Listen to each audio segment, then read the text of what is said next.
Elizabeth was always in a hurry. She rushed through her homework, sped through her dinner, and zoomed off to her room before anyone could ask her anything. The only time she slowed down was when her tablet battery ran out. Every Saturday, Elizabeth's grandpa came to visit. He always wore a black t-shirt that smelled like cinnamon and always brought a bag of mints. But most of all, he loved to talk. He told stories, short stories, long stories. Stories about fishing in muddy rivers, building tree forts from scratch, and riding horses without saddles. Elizabeth would nod politely, glance at the clock, and eventually sneak off with a quiet, "That's cool, Grandpa."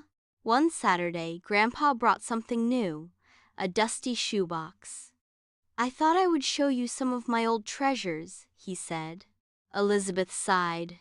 "Sure," she mumbled, already thinking about her game.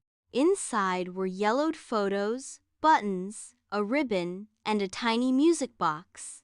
Grandpa picked up a photo of a boy in a striped cap. "That's me at 8, he smiled. "That summer I made a raft from barrels and almost floated down the river." Elizabeth paused. "Really?" He nodded. "Didn't get very far.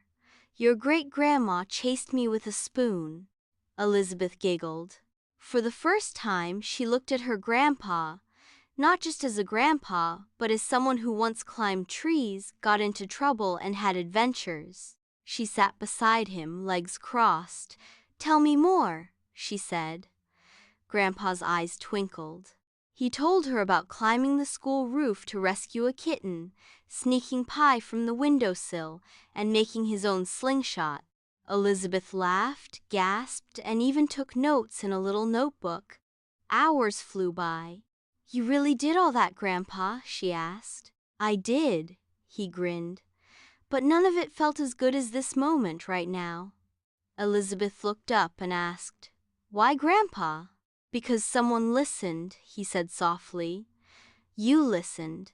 And that's the greatest gift you can give to anybody, your ears, your time, and your heart." That night, Elizabeth wrapped her little notebook with a red ribbon and gave it to him. "I think a red ribbon looks nice and special to put on the little notebook for Grandpa," Elizabeth said. "What's this?" Grandpa asked. "It's your stories," she said. "I wrote them all down so I never forget them."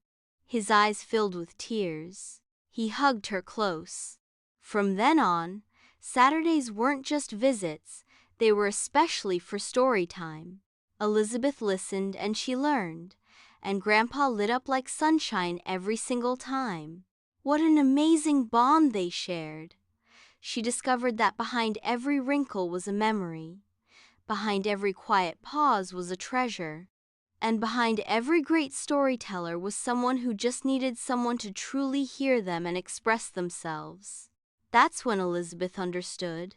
Listening isn't about being quiet. It's about being kind with your full attention.